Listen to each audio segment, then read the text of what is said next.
Okay, everybody, let's take it from the top.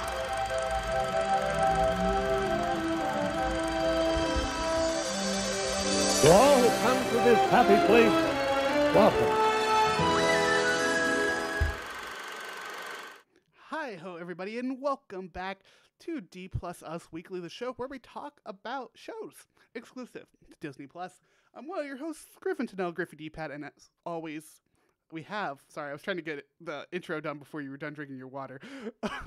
As always, have the wonderful, the amazing Mr. Mitch George. How's it going? Did you want me to spit water all over my computer? Because that's how you have me spit water all over Honestly, my I computer. just wanted to see what happened. You would have been stuck waiting because I'm more sophisticated than that. You say that, but I have the clips still of you trying to intro our show, and it not going well. Look, when you put me on the spot, 30 seconds before recording, me like, yeah, your intro this time. What the? Never living that one down, am I? No, never are. Especially when I eventually post that TikTok. Oh, I'm looking forward to it. And if people wanted to see those TikToks, Griffin, where would they go? Well, that's the thing. We are on TikTok at D plus us, but as importantly as that, we are also on YouTube. Folks, it's time for the housekeeping. Remember, folks, if you're listening to us on podcasts, we are on TikTok and we are on YouTube. Video is our big push this year, so please go and check us out on those pieces of content. I have officially posted a TikTok of us. We are going to attempt to finally read the Imagineering storybook. I posted this purely to keep us honest, to keep us to actually do this thing. So when I was talking to you earlier before we started recording about taking a book with me on transit when I go to work tomorrow, should it be this one? Because I feel like it would be a little too unruly to travel and read this book. The thing's a thick boy. This thing is massive. I've kept it at my desk now because I brought it over here for a recording of Ant-Man, which you can check out. That is available now. And it's just huge. It's just a big ass book.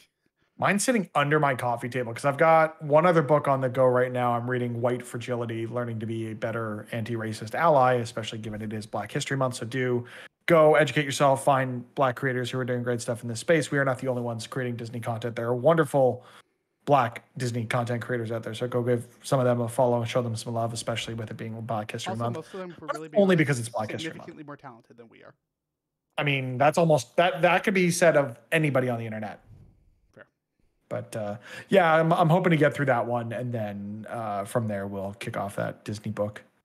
Mm-hmm. Yeah, I think I was planning on taking it to a coffee shop this week. I was thinking Sunday, and then I remembered the Super Bowl's on Sunday. You are such a Portland guy. Like, oh yeah, I'm gonna take my book to the coffee shop. I've never once thought of taking my book to a coffee shop. Okay, so this is actually. We'll talk about National Treasure, folks. We'll get there. There was a finale. It was awesome. a finale. I loved it. We'll get to it. Here's the thing. It was like it has genuinely been a 2023 goal of mine to every couple weeks take my book, go to a coffee shop, get out of my apartment, and just have a coffee and read. And I'll tell you what, I've done it. I've been keeping up with it, and it has been great. I've gotten through like 3 books so far this year. We're only in February. That's impressive. Well, here's the thing. When you really love the books you're reading, it goes by really fast. Fair enough. I just finished this book called Hope Punk that is like right up my alley. I'm not going to explain the plot because I'll explain it poorly. And also upset a lot of people that I generally upset. But yeah, it's a scathing book for religion. I mean, that's literally anything written about religion that isn't an actual religious text. And even those kind of, subvert what you would expect to read out of religious text. But yeah, this book had me in tears at the end. I loved it so much. But yeah, it's like the legit thing I'm trying to do. And I will probably record and document my process of reading this book on TikTok because... Way to do it. Frankly, maybe I'll record some for you as well, so you don't feel like the burden of all these TikToks is falling squarely on you. I mean, honestly, they're really fun to make. I'm glad because I have 0 video editing skills and have a couple of ways that I can put stuff together and would be happy to do it. But you are far more talented than I. This warrants my $60 a month I pay for Adobe. So Yeah, you need some way to justify that subscription because God knows it's only going up. And for what it's worth, I don't just use it for D plus us. I have other projects as well. But This is just the most fun one because it includes me. this is the best one. Also, because we get to talk about Disney. Before we get into it, you see We get to talk about National Treasure. Before we do that, you see that Dreamlight Valley news today? Hell yeah. Something about Simba. Simba and Nala, the Lion King realm. It looks dope. I mean, I still don't understand. Like, okay, I legitimately gave the game another shot. I went in, I recruited Moana to my realm or whatever it is. I still don't get the appeal, but I will stick with it. Recruit them to your valley. Yeah, I will stick with it. Look, it's not for everyone. I know it's not for No. everyone, but it is very much for me. It was my game of the year last year. Like that's. I do want to play more of it. I plan on playing more of it, and we also plan on playing a lot of Mickey Illusion Island when that drops because that looked really good in today's Nintendo Direct. But we're not here to talk about that, That's right, Griffin. folks. We're gonna make content that's not just podcasts. Yeah, look out for that in the future. But no, we're here to talk about National Treasure: Edge of History, the season 1 finale. Griffin, what'd you think? About it, I loved it. This was just This was the most National Treasure finale possible. I will get into the spoilers of it when we say spoilers because I called some shit like to the T, and I was super proud of that. But I thought it was a great time. It was your typical National Treasure. The only thing I didn't love was the ending. And I still love the ending. Like, it's your typical ending of, hey, here's our next adventure. It was just the line they used. It was so stupid. And yeah, it was a great episode. It was a great finale, I think, for the overarching narrative of this show. There was a lot to like about this episode, especially having, we are the champions of this show. No one else on the internet is talking about this. They're all off talking about Bad Batch this or Black Panther, Wakanda Forever that. And we are here championing the fact that you should watch this very B-rate National Treasure TV show. Because that's really what it is at the end of the day. It feels very formulaic based on what you know from these films, but there are moments of great character interaction, but also some moments that are really, really stupid. Like there is some stupid stuff that CG fog in this episode looks straight out of like 90s Batman or 60s Batman. Like it was the bad. thing that made me like start laughing because of how bad it looked was the fake blood at the beginning of this episode. That was also not great. Also, the real like the subverting of our expectations in that you want to go full spoilers at this point? There's not a lot to spoil here, folks. If you just say yes or no. If you have been here with us watching this show along with us, thank you. We appreciate you being here. We're going to get into spoilers. So if you haven't yet, go watch the finale. Come back. We'll talk about it in 3, 2, 1. The fact that What's-Her-Face wasn't actually dead at the end of the last episode is kind of... I told you she wasn't dead. I wanted her to be dead because this show needed to have stakes. And her coming back from the dead... One, it gave Tasha and Oren something to do, which took them out of this episode for a large part, which I was not very happy about because I love those characters. Mm-hmm. But her being alive still kind of felt like busy work, and I didn't appreciate that.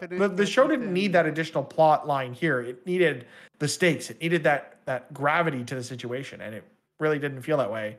Someone gets impaled with a sword. That person is dead. Like that's why swords existed back in the day, to kill people. Yeah, it was. It was typical National Treasure. If we're being honest here, like they're never dead. Like I know when her dad goes down at the end, I was like, oh man, can't wait for him to wake up. I'd love it if he was actually dead here because that would be an interesting point to the story. But no, of course he's gonna wake up. There was so much foreshadowing to her dad dying in this episode too, right? There was the whole cage thing that fell and almost crushed him. I'm like, okay, so he's gonna die later. Like that's a thing that they're setting up.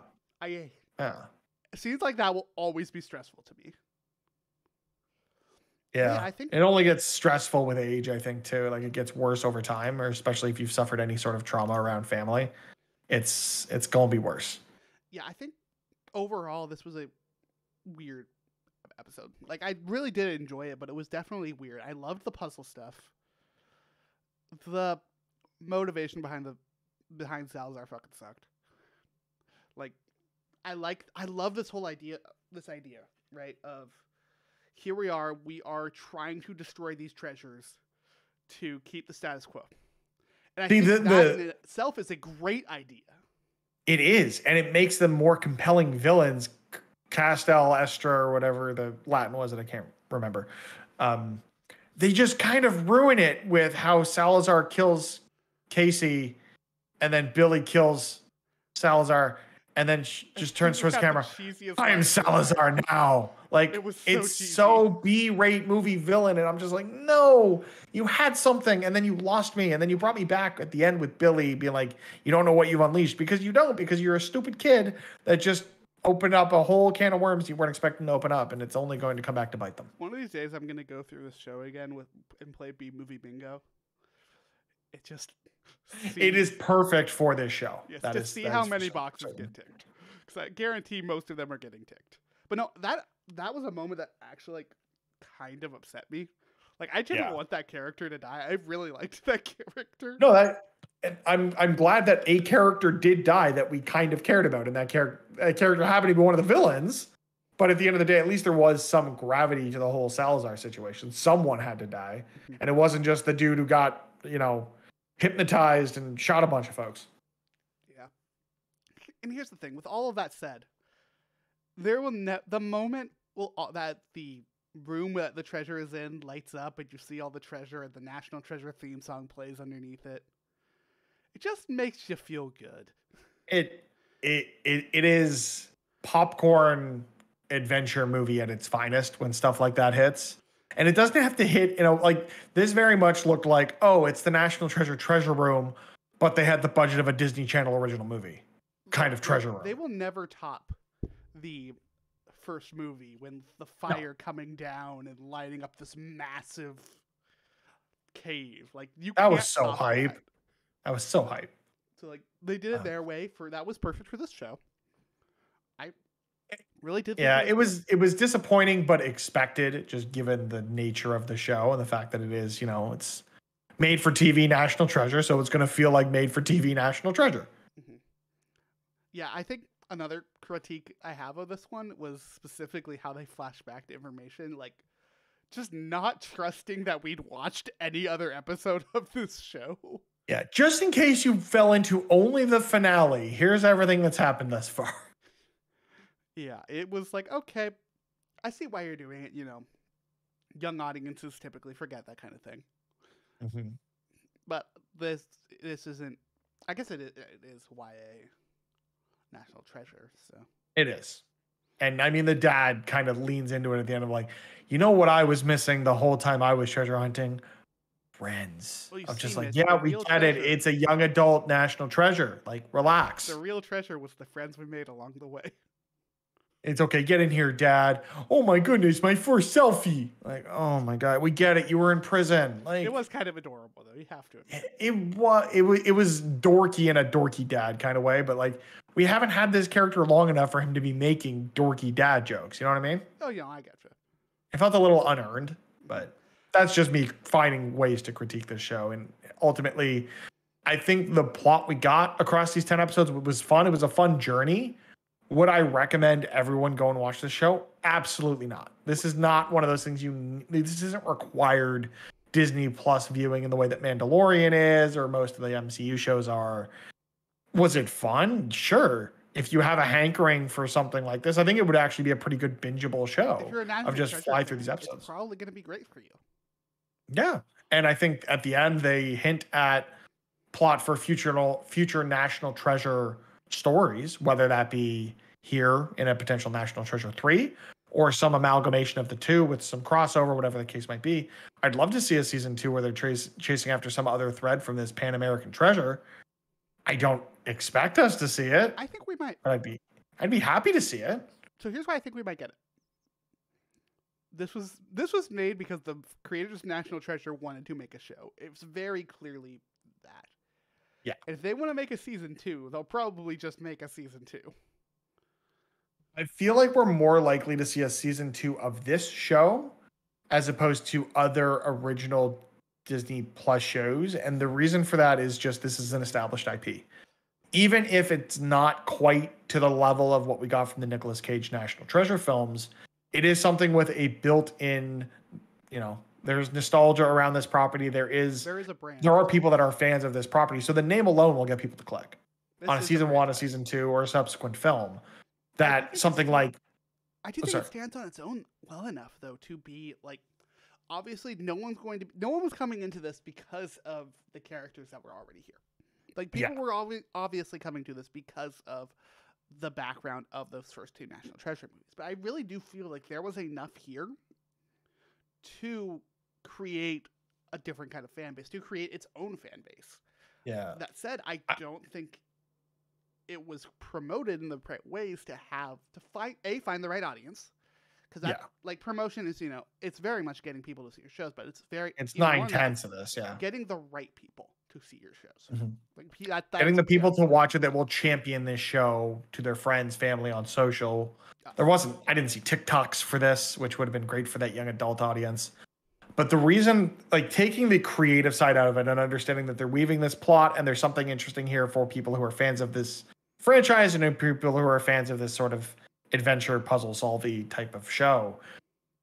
Looking at this from purely a business perspective, maybe the numbers weren't quite there for season one, but comparing this to something like, say, Big Shot, and I hate to go back to that because I know, Griffin, you love that show and want to see more of that show, but comparing this to something like Big Shot, I think a season 2 of this has a greater chance of being made versus another season of Big Shot, based solely on the fact that there is a brand there that they can sell. From a business perspective, the IP of National Treasure is more likely to generate buzz than something like Big Shot would, or some other season 1 of a brand new original Disney Channel show, or something being adapted like the Mysterious Benedict Society that has a niche fan base from the original property and is likely to bring an audience to Disney Plus, but doesn't have that same sort of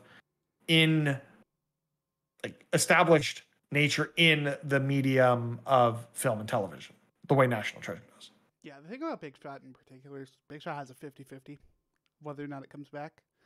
I would say this has a 60-40. I would still say it's on that seems reasonable. I would agree with you on that. Like I really, really love this show. Like it is a fun, stupid adventure show. If you want a young adult adventure show, I would not say go to this. There are better. I would ones say go out to there. Percy Jackson when that drops. Or honestly, I would say go to Netflix and watch Outer Banks. I said I was going to yell about this. Outer Banks is what I wished this show was. Outer Banks, admittedly, is significantly more adult by a mile. But it has the stakes that I wish this one had. It had a better way of going about puzzles, of it being a lot more, hey, let's logically think this through rather than it being necessarily puzzle solving. It also had a very personal element into the stuff as well. There's some interesting dynamics when it comes to class as well. Yeah. And financials, and it was really, really cool. And now season 3 comes out next month, or at the end of the month, and they're searching for El Goddamn Dorado. Like, they have staying power within that show, and I think that is fairly impressive. You would never, ever see that show on Disney Plus. But I would love to see them take these franchises and be willing to still be young adults, still cater to that audience, but accept the adult part of young adult. Yeah.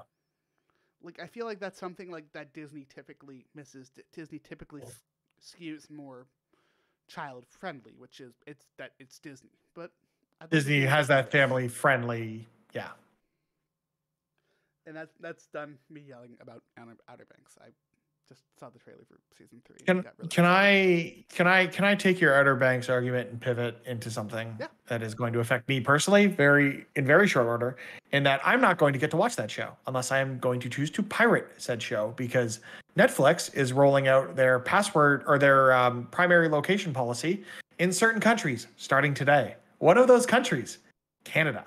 It will cost you $8 a month to have up to 2 additional members outside of your household who can use your Netflix account. So I am not going to be paying the $16.49 I am right now for a standard Netflix account, and then adding an $8 charge on top of that just so my mom and sister can continue to use my Netflix account. So I will be canceling my Netflix account. I need Netflix to listen to me here. You are going to lose more subscribers over this decision than you are going to get people invest in spending more money on your service. Reverse this, or you will lose subscribers, and eventually you're just going to go belly up. You know, there's a song from Disney that is like the perfect response to this, which is yo ho, a pirate's life for me. Legit. I'm more likely to spend the $3.50 that I need to on a virtual private network subscription so that I can go through these back channels to get the content that I want to watch and not be charged cable-like prices for what I'm trying to do, which is avoid having a cable subscription. So while I do not promote or condone piracy in any way, times are tough. The dollars that folks are making these days do not go nearly as far as they did 3, 4, 5 years ago. If you need to do what you need to do to entertain yourself and kind of stick it to these large multinational multimedia organizations, you know, Disney included, I'm going to say it. Like, there was this weird thing earlier this year where the Deputy Prime Minister of Canada went on the news saying, yeah, times are tough. My family had to give up our Disney Plus subscription, so your family can do similar cost-cutting measures. And it's just like, that is such a short-sighted way to look at this. But if what you need to do is cut some of these subscriptions out, that's just one the content factor. is still out there. Yeah, I mean, if you have the internet, you can find this stuff. Officially, the stance of D Plus Us is, hey, you know, watch Pay for what you love. Pay for what you love. Especially when it comes to animation, I would honestly urge you to not necessarily pirate animation specifically because of just how turbulent that industry is right now. Yeah. When I look at I say yo ho. Yeah. Honestly, like looking at Netflix content calendar, I will resubscribe for things that I care about, which would be Cobra Kai and Stranger Things. But I can subscribe to that for a month and then cancel my sub because that is what I'm going to need to do because I cannot justify the current cost of Netflix. It costs more up here to have Netflix than HBO. And that is just unreasonable. Yeah. I mean, it's very much the thing of like at least the way I've been going about things is subscribe for a month, watch everything I wanted to, unsubscribe. And if that works for you, great. If it doesn't, yo ho. You do what you got to do. I love that this is the term I'm using now for this. It's like kind of perfect. It is so on brand, it's not even funny. We need to do an episode of Pirates of the Caribbean. Those are great movies. I have a lot of. Sorry, the first 3 movies are great. I would tell you even the 4th is not bad. I'm not saying it's actually no. I'll say it. It's a good movie. It's not nearly as good as the first 3 movies. The first 3 movies are god tier. I wouldn't call them god tier. I would say they're good movies. I would tell you the first one is probably great. The other 2 are good. I would say the first one's great, the second one's good, and the third one's great. Dude, the fighting marriage scene is so. It's probably my favorite scene in Pirates of the Caribbean. Yeah. So you can fully expect us to do episodes on Pirates of the Caribbean within the next 3 to 4 years. Also, here's the thing: the first Pirates of the Caribbean movie in Kingdom Hearts 2, the third Pirates of the Caribbean movie in Kingdom Hearts 3. You know what wasn't there? Pirates of the Caribbean 2. There 4. 1 of 3, great. 2, good. I like 2 more than 3 personally, but we'll get into it when we eventually do those episodes. My point is Kingdom Hearts. That's my point. So National Treasure. I know. Yeah, bringing it all back around. Let's talk about that ending. First off, I like the tape. The tape is fine. But it's just, and there's something else. They couldn't have given us more than that because if this show doesn't get renewed, that is what this show is going out on. And I would assume that they're going to find a way to tie it into a potential National Treasure 3. At least that's what I would hope. I would have paid. Is if this story doesn't continue in television, that it at least continues in film. I would have genuinely bet money that at the end of this, we were going to get Riley to come back and be like, hey, there's someone that wants to meet you guys. And that would have been a little too, Nick Fury at the end of Iron Man. Or, well, honestly, if it was him, it'd be like, hey, my friend Ben is looking for this. He could use your input. Like, they've done stuff like that before. Like, that feels like something more up their alley. Yeah, I'm kind of glad they didn't. I'm glad that they stuck specifically, like, with this crew, with this treasure, and having some thread that, the Sandusky's left behind for these kids to follow through on. As opposed to, oh yeah, let's try to shoehorn this into what we're already planning for a potential National Treasure 3. Yeah, but thinking about the show as a whole, I really did enjoy this show as a whole. Yeah, I had fun. It was great. The I- only I don't disappointing reg- thing to me was Salazar. Yeah, I don't regret watching the show. I just kind of think the payoff for the bad guy wasn't what I had hoped. And that was something I said early on in the show. Like, I'm concerned with where they're going with Billy and how that's all going to pan out. And ultimately, I was disappointed by that. And there wasn't really an like what I wanted from this episode, and I thought we were going to get, was an explanation for why FBI bad guy hated Treasure. And I mean, we have some of that. We can piece some of that together ourselves. But if you cut out a whole bunch of the let's save the FBI lady, you could have gotten a little more character development on that side of like, yes, this was his motivation. And it wasn't just, we have to maintain the status quo because there genuinely needed to be a doesn't whole explain nother anything. episode to explain that shit. Like, I they wanted, would yeah, not have enough if that time had for happened in an episode earlier and we had had more time with that character in the role of Salazar, I feel like it would have been a more fulfilling end to the way all of this went. But no, so out of he just got line. shot in the gut off screen after he killed Cassie. Mhm. Casey. I forget the name of the character. Cause like, I did like that. That's how like, it was very telegraphed. That's how he was gonna die, right? Of like, Oh, for sure. of Billy was gonna realize that I am the Salazar telling now. truth. Yeah. And like she was gonna shoot him. Not necessarily, Cassie dying, but it was fairly obvious as to what was gonna happen. So it kind of was just ready to accept it. Again, Yeah, that's how. and I think, like, it's understandable, but like I wanted more. I just wanted more from the villains in this show. Mhm. And I think Catherine Zeta-Jones did what she could with the material she was given and was quite good throughout the show. There just wasn't enough depth to make me care about the conflict. And really, at the end of the day, I really only cared about, okay, what are the puzzles and what's the payoff for this treasure? Yeah, I would tell you I was a little bit more into it than you were. I actually did like Billy. Yeah. And I mean, I liked Billy, her- but just because Catherine Zeta-Jones is a very good actor. like her whole group, I actually really did like of her, Cassie and the dude that dies almost immediately. And then the other dude that just, shows up to be the new tech guy and then just books it out of Sandusky's panic room. And we never hear from him again. Yeah, that was something. But It was a choice. it They was made a like choice. the inner circle specifically was like, Yeah. I really did like them. The thing that I think ruined it for me was Salazar. Was very specifically Salazar. Everyone else was great, but as soon as Salazar got introduced, you had this sudden inferiority complex with Billy. You had this, frankly, ridiculous fucking ego with Salazar. The sword, while was really cool last week, It was really stupid this week. it felt horrible this week. It gets thrown away almost immediately. Yeah, like I heard those gunshots. I'm like, oh, well, that's a thing that happened, and someone is either dead or dying. And I was right. It just wasn't the people you expected, which I'm kind of glad that they didn't. Like, it would have been really weird if the guys had been like, yeah, and we killed all the friends, and that's it. Like, this could have gone really dark, and I kind of would have rather there have been, like, with the FBI agent surviving, I keep forgetting her name, some of Bets or whatever.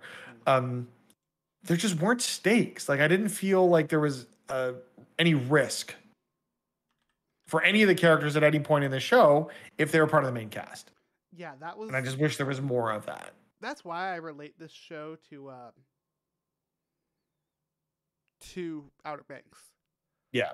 It's because that is a show that feels like it has stakes. Like, people die. When people get shot, people die. When people get stabbed, people die. Now, does it have your stupid thing of like, oh, I was never really dead? Yes, of course. Because it's an adventure show. They all do it. You're not getting stabbed through the torso and surviving that by someone stabbing a straw into your chest.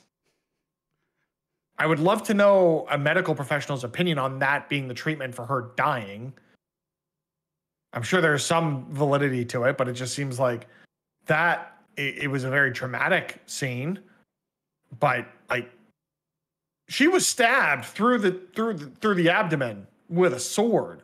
There are vital organs in that area. Like, that's not a good spot to be in. And yeah, Agent Ross. The FBI's name is Agent Ross. And I feel Yeah. bad we forgot this because her name is Hannah Betsy Ross. Yeah, Bets. I was right. I feel dumb. I mean, we are dumb, but we sit here and have a good time talking about stuff on Disney, and we hope y'all out there listening and watching on various podcast services and the YouTubes and the TikToks and the Instagrams eventually, if I get my ass in line and get that stuff sort of set up. Enjoy us being here, being fools and talking about, dumb Disney stuff we love. Yeah, we really do have a good time. I think we really enjoy talking about this every week. It was a very fun podcast for us to do, and I hope y'all enjoyed it. I am very much looking forward to talking about Mando in a couple of months, or in like 3 weeks. Yeah, that will is be our next show. We've that'll been be talking really about this a lot. Mando season 3 is going to be our next show. I'm already working on the thumbnails and the assets for that.